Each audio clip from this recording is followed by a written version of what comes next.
Oh.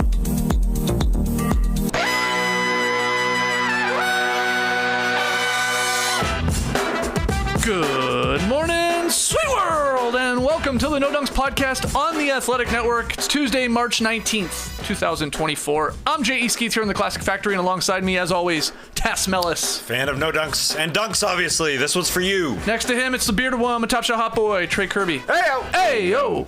And last but not least, making the magic happen for the final time this week, it's our guy, Eshwa Kid. How y'all doing? What's up? Ash, you're having a day, eh? Yeah, man. What a day so far. What a day. But it's all good. It's all good. We're going to. It's all right. Yeah. The people are here. They're pumped. Excited to talk about the dunks on No Dunks. Shout out to the stream team. Slight delay getting started here, but hit that like button. Make sure you subscribe.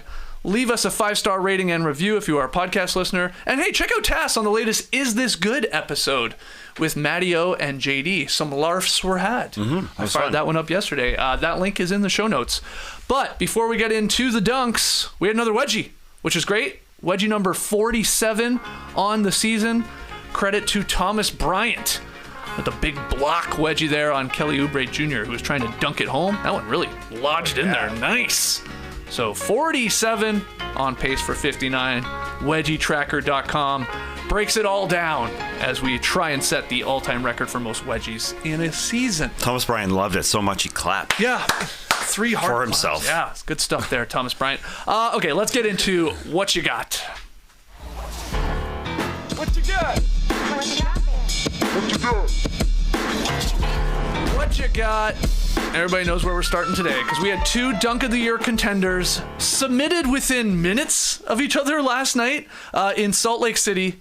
Anthony Edwards threw down a monster slam over John Collins in the third quarter. It was vicious. Everybody got hurt on the play. The play immediately went viral on social media. What a dunk. A few minutes later, okay, let's have another look. Yeah, sure, why not? Oh my. The slow-mo is so sexy. My goodness. Thanks for that. Yes, a few minutes later, over in Los Angeles, Jalen Johnson made Austin Reeves regret trying to draw a charge with a dunk to deliver the first 2 points of the game. Good start. Yeah, Big Johnson damn near leapfrogged Austin Reeves. So, monster Dunk of the Year candidates there last night. What you got, though, for Dunk of the Night? Is it Ant-Man or is it Jalen Big Johnson? Trey Kirby, you get us started. Who gets your vote? They're both good. They're both great. It's a tough question, Skeets. I got to give them both a win here. Anthony Edwards gets the dunk of the night. Clearly the dunk of the night. Probably the dunk of the season.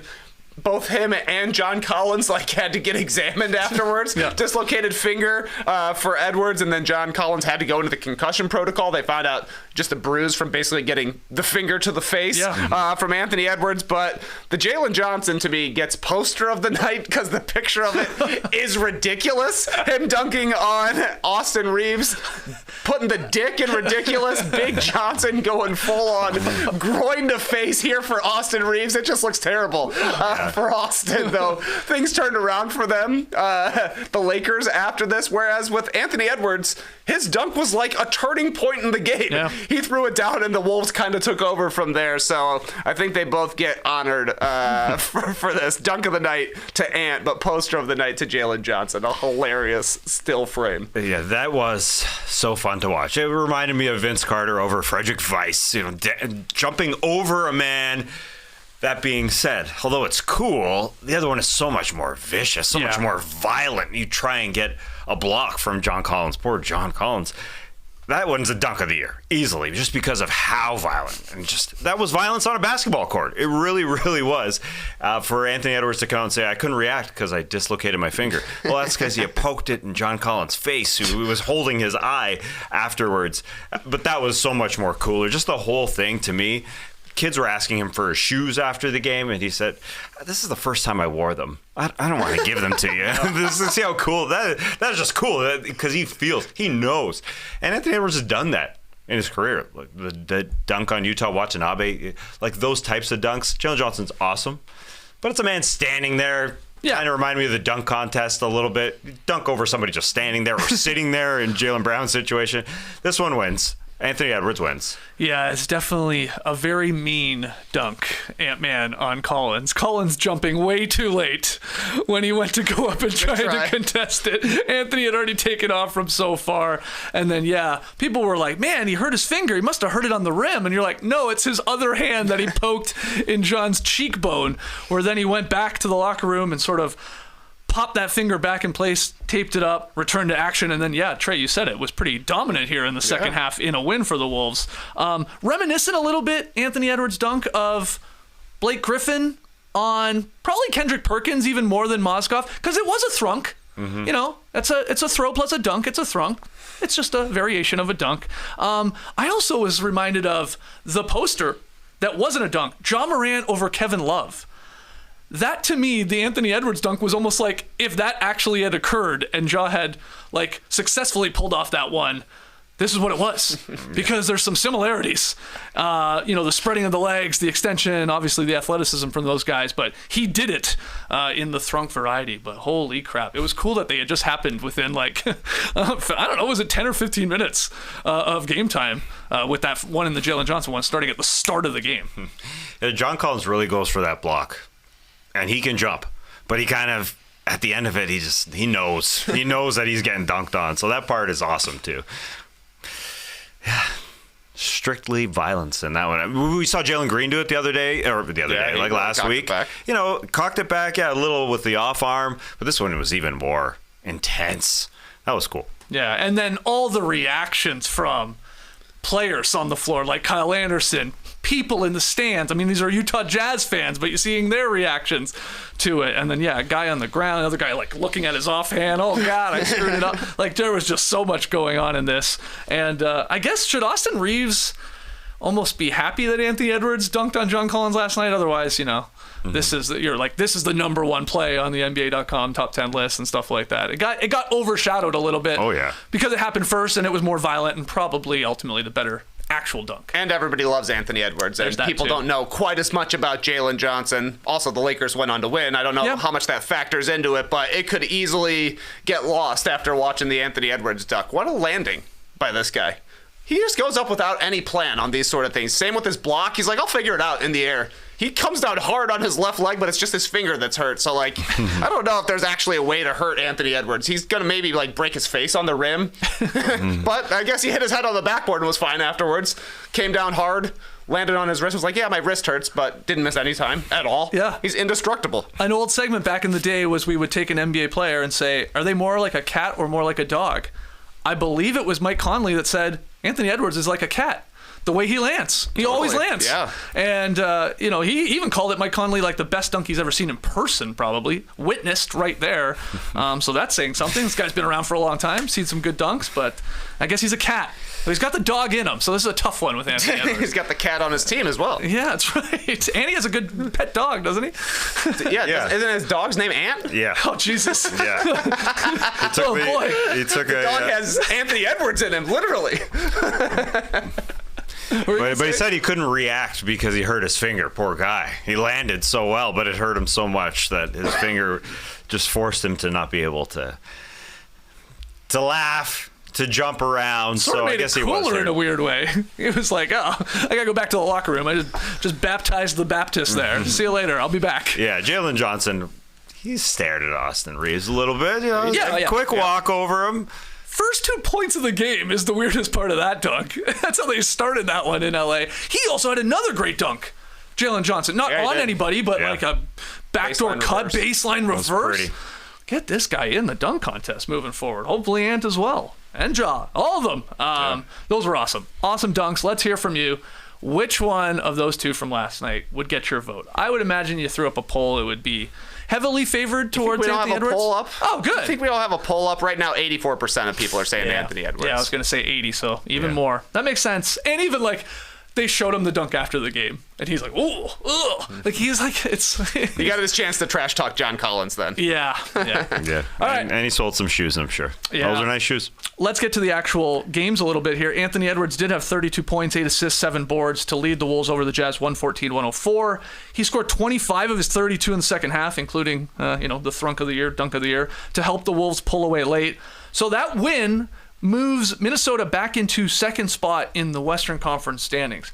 It's tight at the top. OKC 47-20, so they hold a half-game lead over the Wolves and Nuggets, who are currently slotted 2-3 there. So 1-2-3 OKC, mini Denver.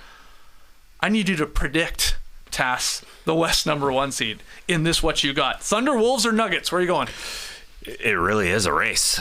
I am taking OKC because Denver and Minnesota, they play each other 3 more times. So somebody is bound to lose in those games. So that hurts them, I guess. The fact that Anthony Edwards has been so awesome without Karl Anthony Towns, great for the Timberwolves. That being said, as the season goes on, he's got to come back to earth a little bit because he has been balling. He has been incredible. So the Wolves don't have Karl Anthony Towns, that part of it. I think the Nuggets, although they're 11-2 in their last 13, they're absolute balling. This team won the ship. I think they're going to chill a little bit at some point, give up a loss here or there as they get into the postseason because they know what they can do. But it's a great race. And OKC's got a tough schedule the rest of the way. But they are 12-3 in their last 15, and they did have J-Dub out a little bit. I'll take OKC. Okay. I really have no idea who's going to come out first, though. This is a great race. Yeah, it's a tough one to call. Where are you going to go? We might need to run this question back tomorrow because we got Denver, Minnesota tonight. That's right. Yep. Right now, the season lead goes to Minnesota. They're up 1-0, but like Tass mentioned, there's 3 games left. Unfortunately, one of them is on April 10th. Like, literally, who knows who's going to be playing for that game, but that could determine the #1 seed.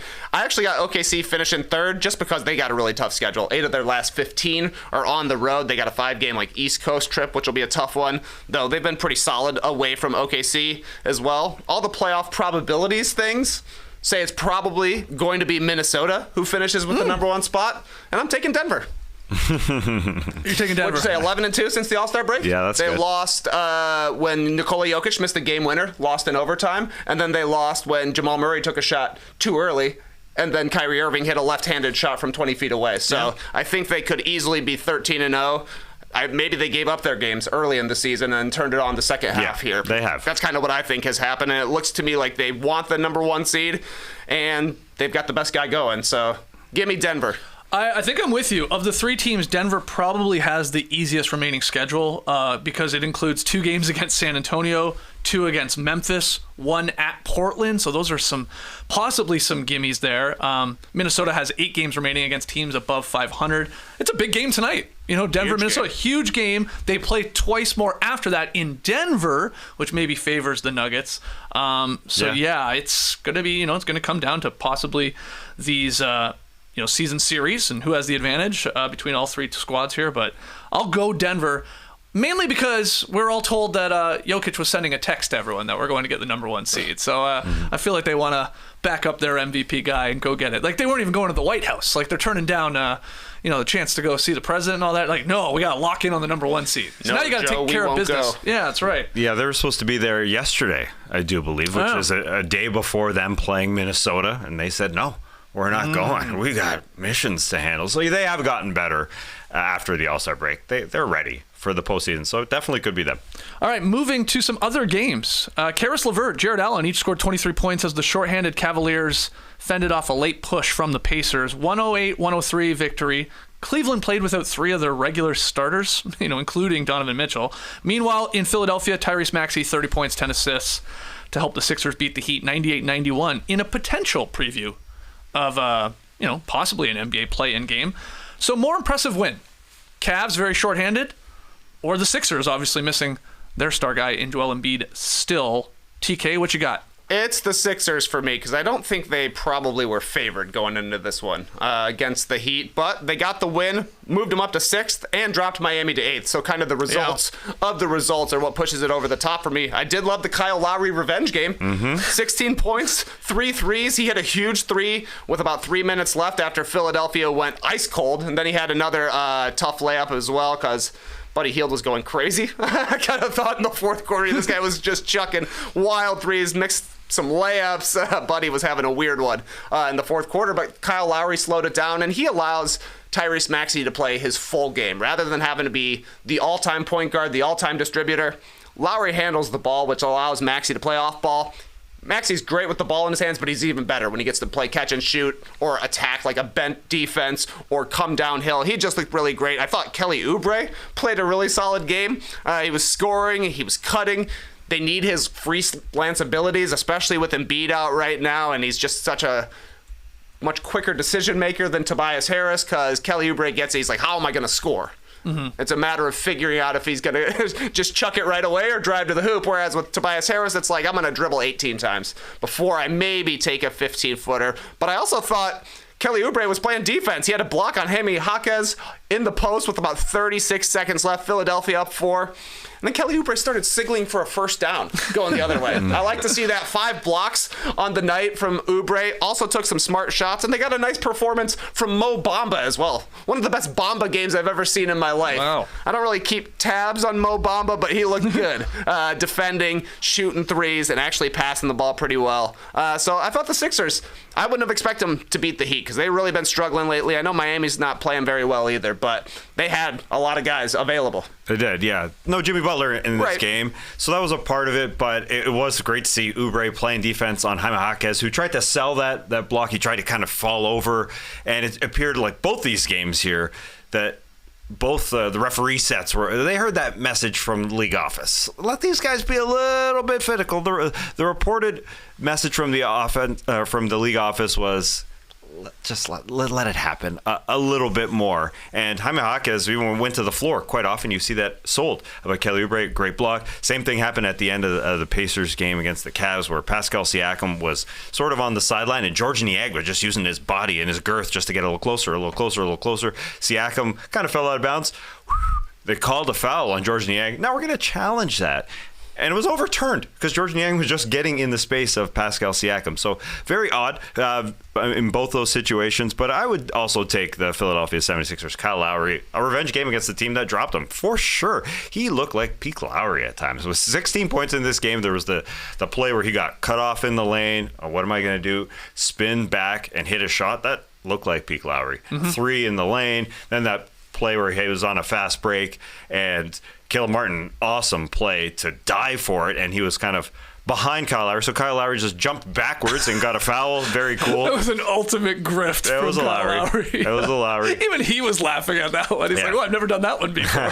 Yeah, so he literally drew a call on a guy lying down. Yeah, the guy was lying down. He tripped himself over him for the N1. But yeah, then he hit a chuck. I mean, it was probably like a 28-footer that he hit. That is Kyle Lowry, 16 points to help out. They are just doing it in front of everybody right now with Tyrese Maxey and him, Kyle Lowry, and Kelly Oubre, and they're waiting. Joel Embiid is working in the back. They need him, obviously, in the postseason, but he is working out behind the scenes to get better, to help them. So TBD, but a great win for them. Good call on pointing out Kelly Oubre Jr. with 5 blocks. I was like, that's got to be a career high in a game. It is. He had 4 when he was with the Suns in one game, but 5 now a career high for him. And as for the Cavs, Karis LeVert, I feel like he always plays well against the Pacers. Maybe some revenge there as well. But good stuff here from Ziller in his newsletter. When you look at the percentage of the season key Cavaliers have missed this year, it's pretty wild. Donovan Mitchell, all NBA last season. He would have been this year if he had hit the mark. He's missed 28% of their games. Evan Mobley, all defense last year. 44% of the games missed. And then Garland, who's a young all-star, he's missed over 30% of the games. They're still the number 3 seed. They're still within striking distance of number 2. JB Bickerstaff, as Ziller notes, probably not going to win Coach of the Year, but heck of a sort of reputational turnaround for him and keeping this team afloat through all of these injuries. Those are 3 star guys, 3 young star guys. And they've still won more than they've lost. That's pretty impressive, and sort of caught me by surprise how many games they have missed when you really take zoom out and look at it. Final one here, guys. Sabonis registered his 50th straight double-double as the Kings beat the Grizzlies 121-111 in overtime. He became just the 4th player to record 50-plus consecutive double-doubles in a single season over the last 50 seasons. And then in LA, D'Angelo Russell scored 27 points while tying the Lakers' single-season record for three-pointers in a dominant victory over the Hawks. He hit 6 to give him 183 on the year. He passed Kobe, and his 180 that he hit in 05-06, he tied Nick Van Exel, one of my favorites, for that franchise record at 183. Nick did that in 94-95. So the wilder stat, I'm pitting these two against each other. Sabonis and his 50 straight double-doubles, or D'Lo tying and eventually going to be breaking the Lakers franchise record for three-pointers made with 183. What you got, Tass? D'Angelo Russell shocked me that he has tied the record for this team that is held by Nick Van Exel so long ago, when the NBA has changed, and that there should be somebody. Malik Beasley could have done it last year, but he got traded. I think he would have had the record. He was there for like half a season, right? Yeah, he was scorching for that half season, and then it stopped. But that surprised me. Yeah. Like a few years ago, it was KCP in the playoffs. He led the team in threes as they won the friggin' championship. So I'm just surprised that it happened for D'Angelo Russell here. This is like a D'Angelo triumphant month or so, as he goes and does his media. This is he had his kid with him at the end of it, as he was told by the interviewer that you tied the record. So that's pretty neat, I would say. That's the one that stood out for me. Okay. What about you, TK? I think Sabonis. I think that's such a low number to be a record for D'Angelo Russell. Like, he's 14th in the league in made threes this season. So more impressive that Nick Van Exel has stood for so long. Yeah. Well, let me give you this from Statitudes. Only 3 franchises have never had a player reach 200 three-pointers in a season. The Lakers, obviously one of them. The Nuggets, 192 is their record, and the Spurs 191. So only 3 franchises have never had a 200-plus three-pointers made from a guy. But D'Angelo Russell very likely, I guess, will do that. But you're going Sabonis. Yeah, definitely going Sabonis. His stats literally just always surprise me. Still leading the league in triple-doubles, 23. Jokic has 21. Luka has 17. He also shoots a better percentage than Nikola Jokic does from 2 and from 3. Yeah, and, I know. Yeah, Domantas Sabonis wasn't an All-Star? Yeah, that's the weirdest one. That's crazy. He's going to better be All NBA, especially now. I mean, you don't even have to worry about positions. That hurts him, I think. You think that he didn't? Oh, that he won't have to. He would have been locked in as the number 3 center, I think. But now he's got to be a top 15 guy. But he plays a lot, which helps. Yeah, and as far as the Lakers go, they hit the fewest threes in the NBA. They take the fewest threes in the NBA. So that's why D'Angelo Russell needs to be shooting each and every possession. That's why LeBron looks at him and passes it to him and says, just freaking shoot it. I need you. I need you to keep on shooting. One thing that stood out for me and has stood out for me with the Sacramento Kings is Keon Ellis coming off the bench in this one because Kevin Huerter got injured, but he has been starting for Kevin Huerter occasionally. He had 5 huge blocks in this game. Monstrous block. As a guard, he could be their defensive go-to. I think Mike Brown is looking for that, and so that could help out in the postseason. They want somebody beside De'Aaron Fox to just play defense, and that guy plays it, and he can shoot the 3. He almost gave us another block wedgie. I think it was on Desmond Bane. Ellis pinned it off the glass and sort of close to wedging in, and then they went the other way.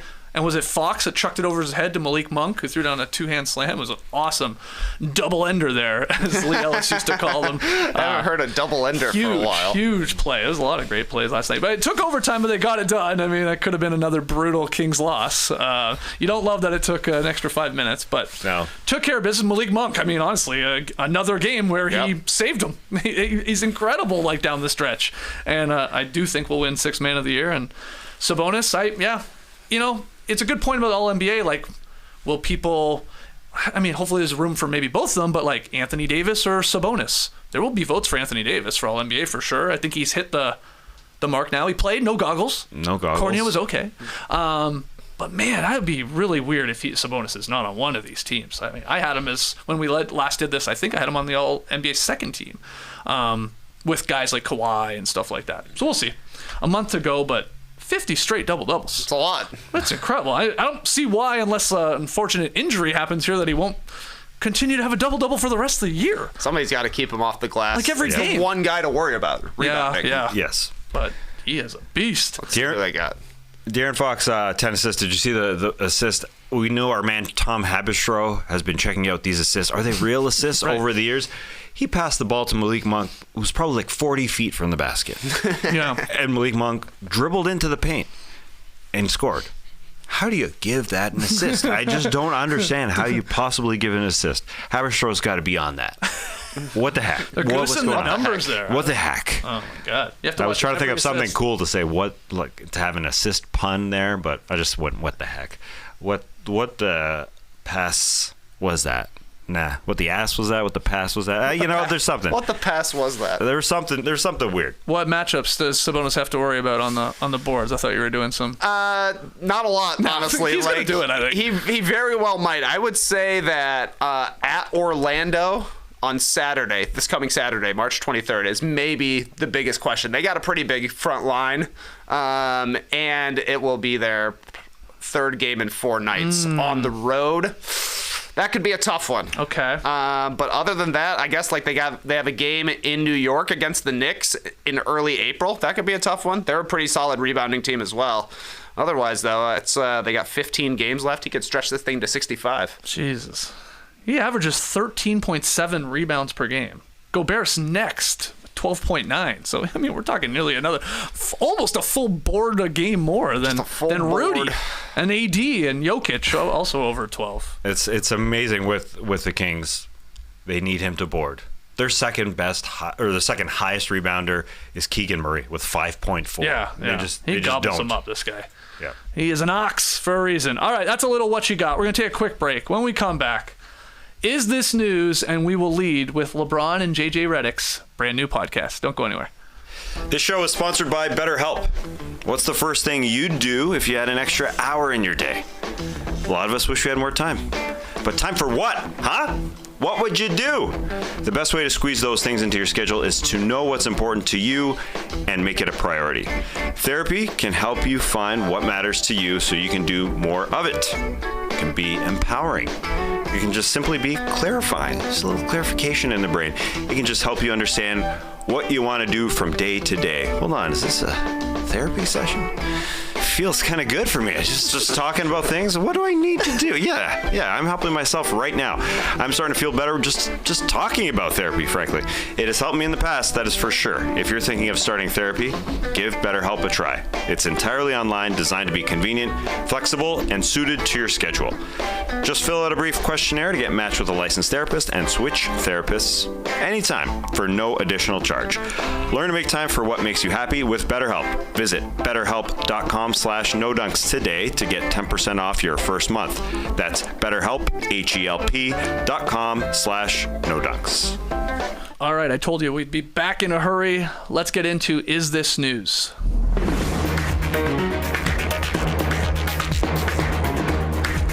Is this news? I've got the headlines. You guys will debate whether or not they're newsworthy, and we can break them down. Play along if you're in the stream team right now, live on YouTube, or podcast listeners. Let us know in the comments or tweet at us at NoDunksInc. First one. It's from The Athletic, a fine website.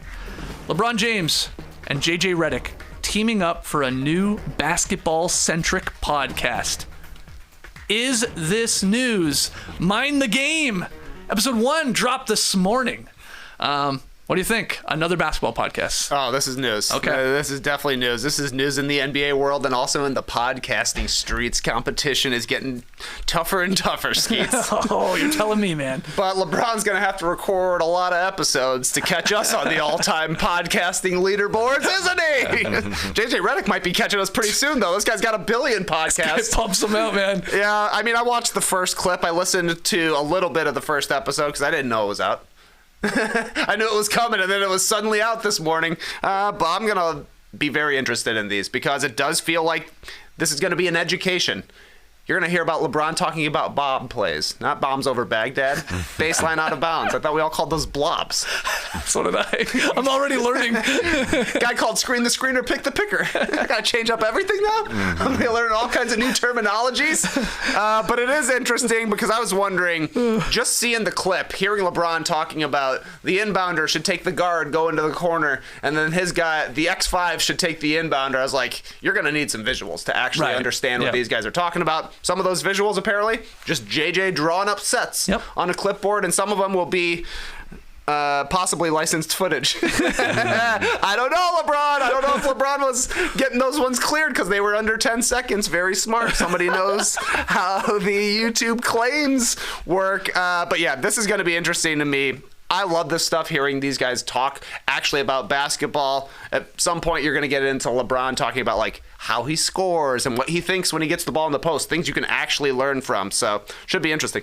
Yeah, he's getting warm for his post-career, it sure feels like. Why can't he just talk about basketball for a podcast for, you don't have to record it every single week. Like, this could just be sort of like Kobe's detail to some degree, just analyzing some sort of plays, and he could just pump out 30 shows in 10 days. I mean, and you could just bank them.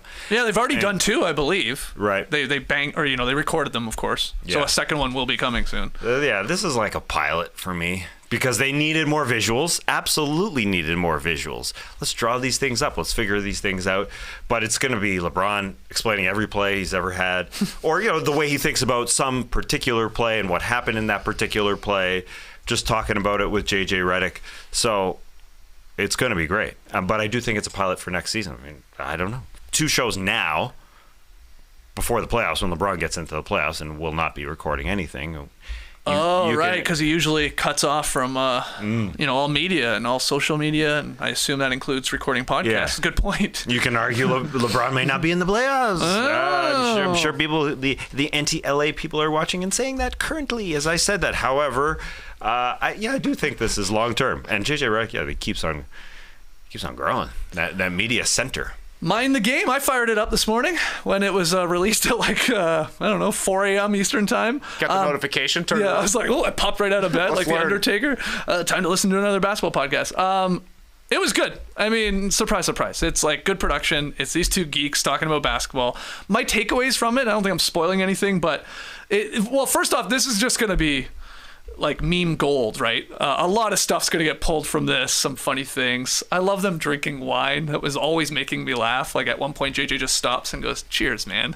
They just have nice cheers with their red wine. But LeBron was shitting on the 2-for-1 thinking, the idea that we just got to get 2 shots instead of 1. And his like pushback is like the flow of the game and like basically like, well, so what? You're just getting 2 crappy shots instead of maybe 1 good shot. So he's going in on that. There was some talk about Rondo, how he should be a coach.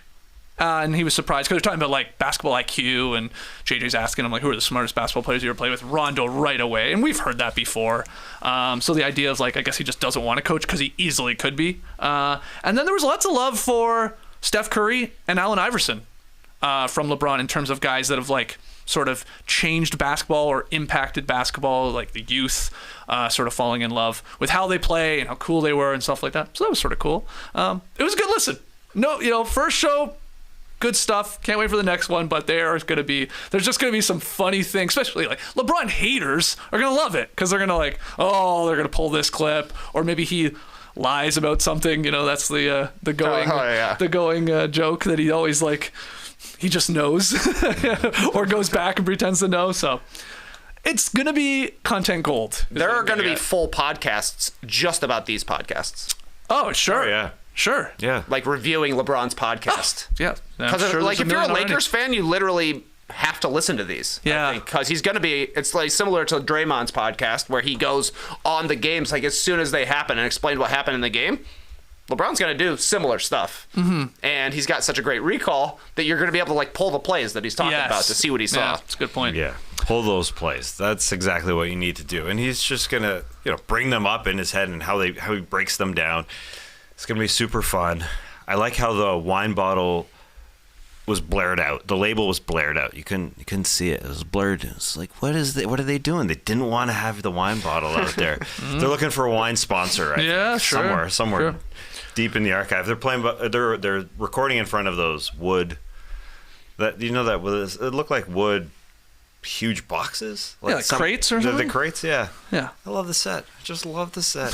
Okay. I want to know what are in those boxes. Probably I really want to know. All right, next headline. NBC Sports. DeAndre Ayton says slow start in Portland was in part due to him sleeping on an air mattress. Is this news?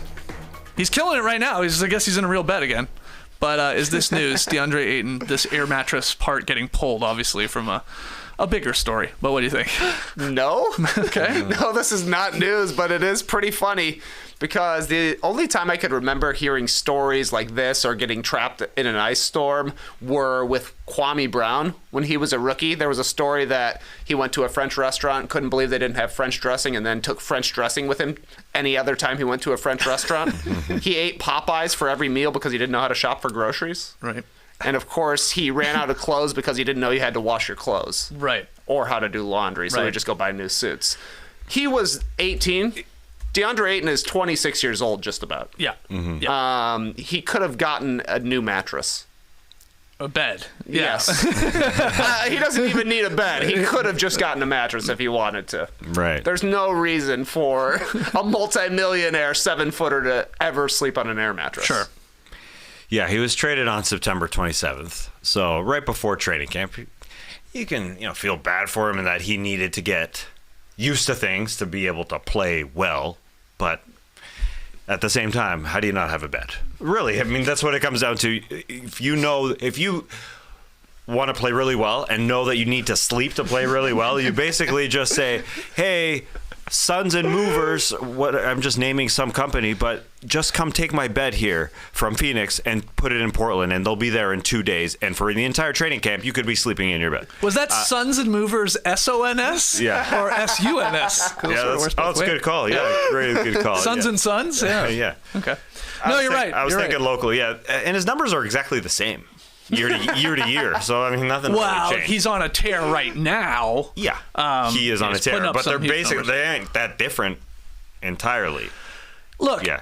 like this gets pulled, the air mattress part, everyone rolling their eyes, like you guys have just said, hold on. You're a multimillionaire and you can't get a bed, night one or whatever there in your new spot. The other parts from him talking about this make a little more sense. First off, just moving franchises to a new team and getting some familiarity with the city and the organization and your teammates. Mm-hmm. Yeah, he talked about family coming in and out of town, and maybe that was a distraction, and them needing places to stay. The changes to his young son, DeAndre Ayton Jr. Like, yeah, that all makes sense. It's like you almost wish like he didn't throw in the air mattress part, because again, everyone's like, come on, man, what? This is a reason why? What? I mean, is it more of a reason that he's got family in town? It's at least. It's not probably pulled into it. It's not pulled into a headline. It's not the leading headline, No, but that's no. a bunch of excuses and Yeah. easily being distracted. Yeah. Which I think is the problem for DeAndre Ayton. Maybe.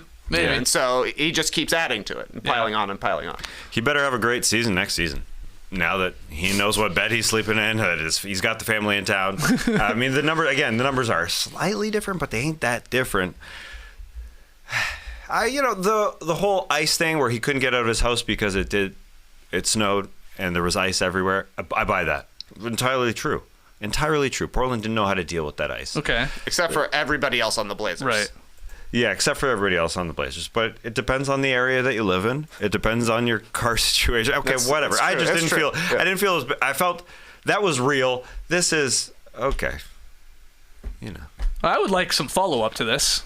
How many nights are we talking? How long was he on the air mattress for? If it's more than one night, It's insane. it's ridiculous. I know. It doesn't take any time to get a mattress. I know. is I've true. seen him unpackage a mattress that came in a box. That was a Yeah, mattress. but you can just go buy one. You don't even have to order one. You just go to a store because you don't have a mattress. and get No, one. there are no more mattress stores, I thought. Those Mattress were for gone. less? Is that a thing? Mattress Firm? Isn't that one of them? Well, he probably needs a specific size. I don't know. Maybe he needs a custom job. Anything is better than an air mattress. Yeah. Yeah, or you. IKEA, they sell mattresses. They're not that great, No. but you can get them, and they're always in stock. Do they have one in Portland? I don't know. Yeah, or you come sleep in a room that already has a bed. There are. Oh, like a hotel. No. I want a home. You can rent a home. You move for a certain company, there's definitely places they can put you. Yeah, didn't Larry Nance move into Josh Hart's house when he went to the Blazers? Mm-hmm. There's a bunch of guys that got traded away from the Blazers. Yeah. Could have slept in Damian Lillard's house. I bet he's got a bed. DeAndre Ayton's bigger, though. He's like a foot bigger than him. Could be an Nonetheless, issue. he's not sleeping on a full-size air mattress that fits him. You know what I'm saying? He could Yeah. easily get a bed. This guy's happy to get his second contract. That's what he said. That's what he said I at the know. draft. Success for me will be getting a second contract, and Yeah. he is good. Yeah. But he doesn't even know what to do with that money. He can't even buy mattresses with it. That's right. All right. That's long enough. Next one here, from The Athletic again. The Wizards rookie Bilal Coulibaly will miss the remainder of the season due to a wrist fracture. Is this news? It's news for you, Skeets. You're screwed. No. Yeah. Why? Why? Because we are in a race to determine who has the worst record in the NBA, and the Pistons are leading the Washington Wizards, and the Wizards lose Coulibaly, who, along with Denny Avdia, is the best defender. Those are the two best defenders on that team. Yeah. There's no doubt. And you lose Bilal Coulibaly here when you got all these injuries. I mean, Tyus Jones injured, Shamit's injury, Denny Avdia is dealing with a knee injury, Bagley is out. So they may just go all in on playing extremely young right here, right now. Johnny Davis, you're in, baby. You need to get a second contract. You need another job in the NBA. You're in. So I think they may go extremely young. Kuzma may not play. Avdia may not play. Tyus Jones may not play as much, even though Kuzma, as he said, he wants to write this thing. He wants to be here. Apparently, he told his front office he didn't want to be traded. That's a great article in The Athletic. I don't know why anyone's not talking about that. That was when Kuzma said he was offered to be dealt to the Dallas Mavericks. He said, no, I want to be here in Washington where you are going to win, or lose, I should say. Lose. The Nut Dust Bowl. That's it. We'll see. Yeah. Pistons play the Wizards coming up. Yeah. But no Coulibaly to put on, I guess, Cade or whatever you consider the best perimeter player. Because he would get that matchup a lot. And he's solid defensively. His stats are not going to wow you. He's very young. Played a lot of minutes. I think 5th among all rookies, 27 minutes per game. So they've got to fill that. I just got to hope like the Wizards pick up a bunch of guys that are like just fighting to be in the league and scrap hard and play hard and pull out some victories here to avoid the nut dust loss. But we'll see. What do you think here, TK?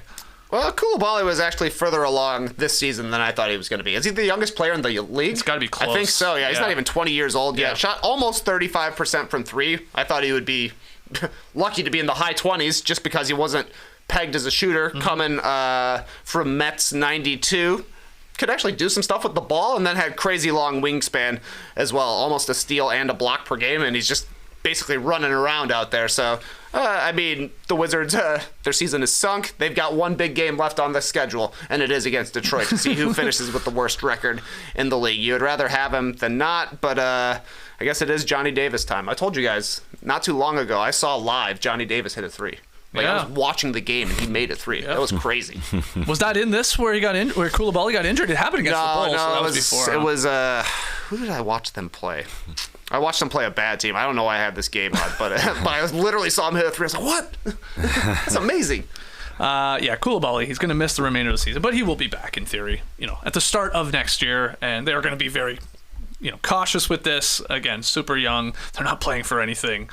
He will be fine, hopefully. And you're right, Trey. I think he surprised a lot of people, especially when you unfortunately look at some Wizards picks over the last couple of years. You're like, oh. But it feels like they have a building block, at least a guy on the wing that is a bit of a defensive force. Final headline from ESPN. Injury-ravaged Cavs sign Marcus Morris Sr. to a 10-day deal. Is this news? We just went through all the star players missing time for the Cavs. Can Marcus Morris Sr. help him out? This is news. If you look back at what the Cavs did last year in the postseason, they fell apart. The lights were too bright. They literally didn't look like the Cleveland Cavaliers out there. They need old guys. Will Marcus Morris be a huge factor on the floor? Maybe, perhaps. I mean, he had a great game last night. He was splashing threes. Was it 14 points he had off the bench in his first game? It's why the 76ers kept him around all season long, because he is great at that. Yesterday's from three-point land in the mid-range, the old Marcus Morris, who scored 20 points a game, it felt like out there. But the Cavs fell apart last year. They need playoff veterans. They obviously have a bunch of them. They've got the Tristan Thompson returned. Yes, quick return after he's back, baby. He's back. Yeah. The unfortunate suspension that he had. They have guys that come off the bench, but that was their team last year. What they currently have in a lot of different ways. They just need guys in the locker room, and Marcus Morris could come off the bench and be really, really good. So I think it's a guy who will be around, even though it's a 10-day contract. I think it is a guy who will be around long term, because the guy can still play as a support guy. What do you think? Is this newsworthy? It's more newsworthy because he had 14 points in 20 minutes last night. Like, they needed Marcus Morris. He definitely helped, but if he's playing big minutes for them in the playoffs, I think they're in a bad spot, because they would rather be playing a guy like Dean Wade, who missed, I think, for personal reasons against the Pacers or something like that. So he should be buried pretty deep in the rotation once they actually get to playoff time. But it's better to have somebody that has a little bit of experience than a completely raw dude to throw in there. Like Tass said, they ran into the playoffs last year, and they all kind of got a little frightened. At the very least, Marcus Morris ain't going to be frightened. Yeah, he's played 67 playoff games, started 45 of them. Had some deeper runs with the Celtics back in the day in 17-18, then a couple years there with the Clippers. He played in a handful of playoff games last year for LA for the Clips, but couldn't hit a shot to save his life. I mean, he didn't get a lot of minutes in those games, so they're going to hope for a little bit more, but like you said, maybe he's just breaking case of emergency when all their guys are not there. But he can still shoot. You're right. And as an older guy, has been in these postseason fights with some teams. So good pickup there for Cleveland. Before we go, let's get to Tweet of the Night. Tweet of the Night. Wow. Tweet of the Night. It's all about fellas practicing some impossible shots. Our first tweet comes to us from Jonathan Feigen, who covers the Houston Rockets. He tweeted yesterday, Jalen Green hit the Kyrie Irving lefty hook after practice today. Took a few tries. Imagine he won't try it in the game. Okay.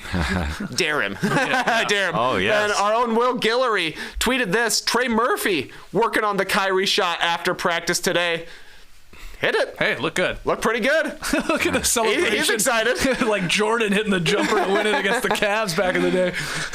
No defense, no pressure, but this is how Kyrie Irving got it started. He would go on YouTube, he would find new moves, learn them, master them in practice, and then you never know when you're going to need it, when you can reach deep into the bag and pull out a lefty hook. Now we know at least two more guys who can make this shot. Jalen Green could hit it.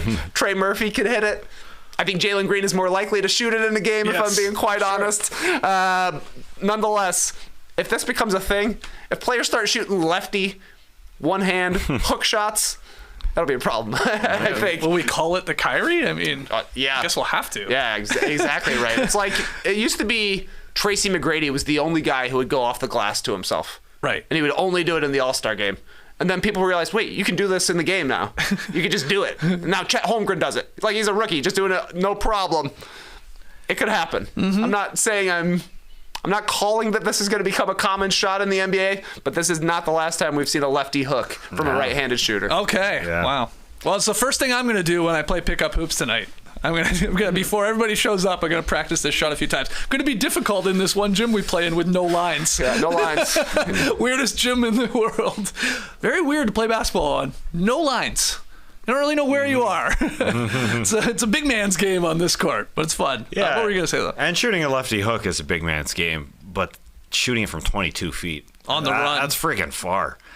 So that's tough. And Kyrie Irving taking all the spotlight from Brandon Pajemski, because he was shooting lefty hooks this season as a little guard. He's left-handed, so it's a strong hand. But is he not, or am I mistaken? He is left-handed. Yeah. I think that's probably why it doesn't get brought up. Yeah. Well, he's a guard who shoots them. He's just a hook shot. You're saying from a guard. Yeah, sure. Would shoot. Rare, but we'll see what Trey Murphy does, because he will be run off the 3-point line. Because maybe he'll be Deuce Murphy shooting hooks. But lefty is tough, dude. Lefty is tough from that side of the floor. Did Kyrie call that? Give me it on that side of the floor. I want to lefty hook you. Because he couldn't. A righty hook. I don't know. He did say I knew my left was open, so I went with it. Yeah. I mean, that guy doesn't decide what hand he's going to shoot it with till he's in the air. We've seen him a million times, like jump up with his right and like, oh, okay, I'll just go left, or the opposite. Like, well, I couldn't shoot the right one in that situation. No, that's what I'm saying. He decides once he's in the air and where the defense is. He's like, okay, I guess I'll go with this one. It's amazing. Like the what's the word I'm trying to say? Ambidextrous. That's a tough word for me to say. Ambidextrous. Thank you. Hornets Magic tonight. Rockets Wizards. Pelicans Nets. Mavs Spurs. Ugh. Thank God we got Nuggets Timberwolves. It's a big one. 9 o'clock. I believe it's on NBA TV. They're tied in the West at the number 2 spot. Minnesota leads head-to-head right now, taking the first one, but we'll have 2 more after this. So there's a big game. Big game. Nugs Wolves, 9 o'clock. We'll be talking about it tomorrow. Here from the Classic Factory. Ash, great job over the last, basically, well, I guess you've been here for a week. Yeah. Right? Yeah. I think JD's supposed to get back today. Mm-hmm. So who knows with him? I could see him purposely missing his flight. Just chill on the beach a little bit longer. But great work. Appreciate you guys. It's good to be back in here, And I know we're going to see you for some no buffs in the future. Hopefully. That's the plan. Hopefully. All right, great. So hit the like button for Esh. subscribe for Esh. Tell your friends about the show for Esh. And we will see you tomorrow. Until then, Clipper Bros. You heard it here first. Have a great time. Turn up. Love you guys. Awesome. Thanks for joining in. Remember, I have to mention this article on The Athletic that tells us about basketball betting and how it's coming. Now, as a League Pass viewer, there's an opt-in function. You can choose the odds if you want, bet point spreads, money lines, and over-unders. It's coming so hard, so fast. If you want to bet. Brace the day, people.